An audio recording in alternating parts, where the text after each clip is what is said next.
A signature win for the Pistons against a Cleveland team they're going to be facing here in another 4 days. We'll do it again.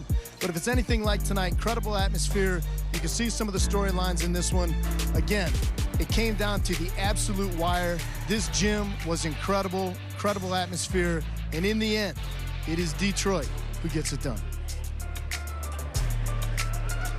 All right, let's bring everybody on camera here because it was a hot gym tonight. It was a hot gym. I was going to say it. It was a hot gym tonight, but Dwayne Casey's not here right now. But just from a standpoint, Cade fouls out in this game. Jared Allen ended up fouling out in overtime. Duncan Robinson fouled out.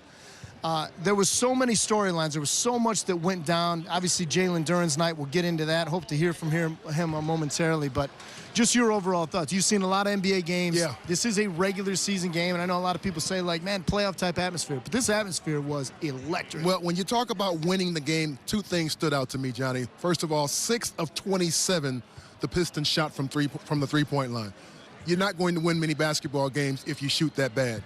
However, my statement that I typically make is if you control the glass, you have an opportunity to control the game. The Pistons had 55 rebounds tonight, 21 of those on the offensive end of the floor. So listen, so if you shoot that bad, there's an opportunities to get offensive rebounds, and the Pistons got 21 of those. That's the game to me. When you get that many offensive rebounds, you create second-chance opportunities, and the Pistons were able to capitalize on those, even though they were dismal from the three-point line. Yeah, a lot of different ways to win in this league. Again, depth wins at this level. Pistons showcased it tonight. And again, down the stretch, they had to lean on some different guys. Danis Jenkins, who we heard from just before the break. What can you say? I mean, what can you say about, again, just the ice water? Obviously, the game-time free throws, inside 5 seconds of play in regulation to get us to OT.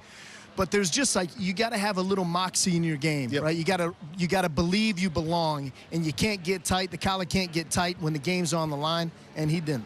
Listen, if you talk to Dennis for more than 5 minutes, you understand the guy is loaded with confidence. Yeah. He's strong in his faith, and when he stepped to the line, I had no doubt that he was going to make all 3 of those. Calm, cool, and he's right. Coach went to the challenge. Pistons ended up winning that one. It was huge. That sealed the fate right there. Yeah, big block shot on the other end. If you're going to play, if you're going to start for this team, the Pistons, you got to be a two-way player. Danis Jenkins is that. All right, let's get to the overtime session, our Xfinity highlights, because once it got to OT, when he made that when he makes the 3rd free throw, ties it up, then they get a stop at the other end. Then you get to OT, and you always feel like, especially in the college game, you always feel like once you get to overtime, it was like you already knew. Like you already knew, because the wave of momentum has pushed so much. Pistons race out to the first 6 points in that overtime frame. Now, they didn't run away with it. No. Obviously, a credit to Cleveland, and they're going to hurt you with their perimeter shooting. But in OT, they did enough, not having Cade Cunningham on the floor, still able to find ways with different guys. Listen, lots of guys will get that belt, game belt tonight. Yeah. Asar Thompson played tremendous on defense. Uncle Tobias made some clutch baskets out of that post area. Then that's a nice feed from Danis Duren running the floor. And the rebounding, as I said, 21 offensive rebounds, 55 to 41 was the advantage the Pistons took on the glass. To me, ultimately, that controlled the game, gave the Pistons the opportunity to win. The final salvo there by Bagley.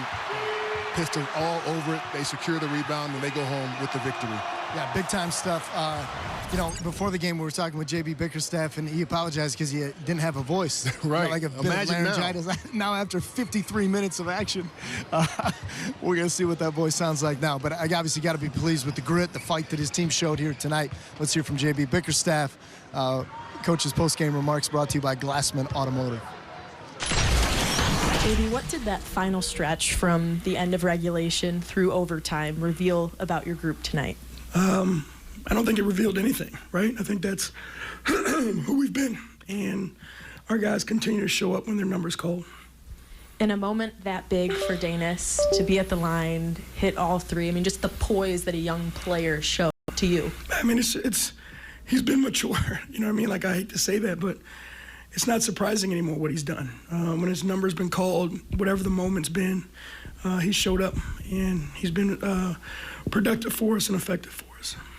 Tonight was Duren's 4th straight game with 25+. Obviously, he had big plays on both ends after Cade fouled out.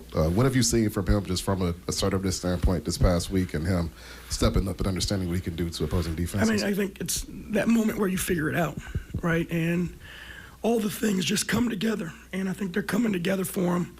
The game slowed down for him. his understanding the spacing and when to attack, like all those things have slowed down and given him opportunities. Although you ended up changing the rotation a little bit tonight by giving Marcus Sasser a chance, how did he impact this game that went beyond what we see on the box score? His defense, his energy, his ability to space the floor. I think it's just like that next man up mentality, but there's a juice that comes with it. And I thought he brought that tonight. You've mentioned since Media Day that y'all kind of challenged JD over the summer to be able to expand his game a bit more, and you just mentioned he's kind of figuring it out. Did you expect it to happen this fast? The work that he put in is paying off, and that's all I can say. JB, you said you've seen this from your team before, but you're down by, 8 or 9, and Cade goes out, fouled out. So have you seen that with the final 2 minutes with everybody else? That was 9 games we were playing with him. Well, it worked. Yeah, no. Again, it's a moment, time by time. Collectively, the guys rise to the occasion. And, you lose Cade, obviously that hurts. You lose Duncan, that hurts. But we're, like we keep saying, we're deep, and we trust the guys we have on the floor that they can go out and make plays. And they did that again tonight. Welcome everybody back on. You guys didn't hear this, but if you're watching the game tonight, you heard the horn. They say play to the final horn. That horn was sounding for I don't know how long it was, like 15 minutes or something. Anyway, how long? 12 minutes. Somebody had to pull the plug on it to get it to stop. They just punched it again. Rattled our cage a little bit. All right, you heard JB Biggers, and you learn a lot, obviously, about a coach and you talk about confidence, like in a guy like Danis Jenkins. It's like the confidence that JB has. He wasn't in there wearing a smile ear to ear. It was like, we did what we were supposed to do. We handled our business. It wasn't pretty at times, but it wasn't surprising to him because of the mettle that his team showed tonight. And he was asked about Jalen Durham. We'll make him our Cure Auto player of the game. Third 30-15 game of his career. We were already talking about the numbers over the last 3 games since he came back from 2-game suspension. Sure. Teams can't do anything with him right now. This is, I think he's the best